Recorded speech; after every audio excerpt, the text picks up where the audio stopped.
ఆనందంగా ఉంది. నాన్నగారితో జగన్మోహన్ రెడ్డి అన్న గారితో జరిగిన చాలా మాకు అనుబంధము. అధ్యక్ష పదవి చేపట్టడం అనేది అందరూ ఆశీస్సులతో.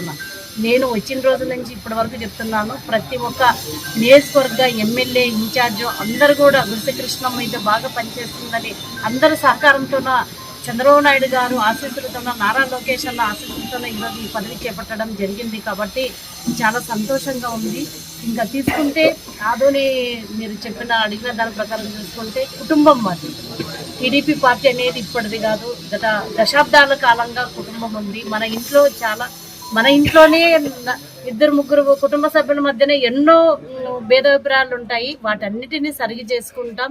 అదిగాక మా ఎన్డీఏ కూటమి కూడా ఇది ఇప్పటి కాదు, ఈ ఎలక్షన్ ఇయర్ నుంచి మేము దాదాపుగా 20 సంవత్సరాల వరకు మేము రాష్ట్రంలోన అధికారం చేపట్టాలని బలంగా చంద్రబాబు నాయుడు గారు అయితేనేమి, పవన్ కళ్యాణ్ గారు అయితేనేమి, నారా లోకేష్ గారు అయితేనేమి, అదేవిధంగా మోడీ గారు నాయకత్వంలోన మాధవన్న అందరం కలిసిమెలిసి ఉంటాం. కాబట్టి చిన్న చిన్న తగాదాలు వస్తుంటాయి. వాటన్నిటిని సరిచేసుకొని మేము భవిష్యత్తులోన ఖచ్చితంగా ప్రజల ఆశీస్సులను తీసుకొని ప్రజల ఆకాంక్ష మేరకు పరిపాలన ఈరోజు మనం చూస్తున్నాం. చంద్రబాబు నాయుడు గారు రాష్ట్రాన్ని ఏ విధంగా పరుగులు పెట్టిస్తున్నారు అనేది ప్రతి ఒక్కరం చూస్తున్నాం. మన ఆంధ్రప్రదేశ్ రాజధాని లేని రాష్ట్రంగా 50 సంవత్సరాలు వెనక్కెళ్ళిపోయింది. మరో బీహార్ అన్నారు.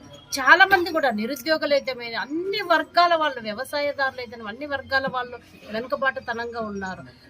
పిల్లలైతే చాలా అసలు స్కూల్ స్టూడెంట్స్ అయితేనేమి, నిరుద్యోగులు అయితేనేమి, ప్రతి ఒక్కరు ఈ రంగం అనేది కాదు, ఈవెన్ పత్రికా రంగాన్ని కూడా ఆయన అణిచివేతకు గురి చేశారు. ప్రజాస్వామ్యం బద్దంగా ఆయన పరిపాలన అయితే చేయలేదు. కాబట్టి ఆయనకి ఈరోజు ఆంధ్రప్రదేశ్ ప్రజలు ఆయనకు ప్రతిపక్ష హోదా కూడా ఇవ్వలేదు. అదే మా local to global news at your finger tips. మీ చేతిలో ఒక ఆయుధం.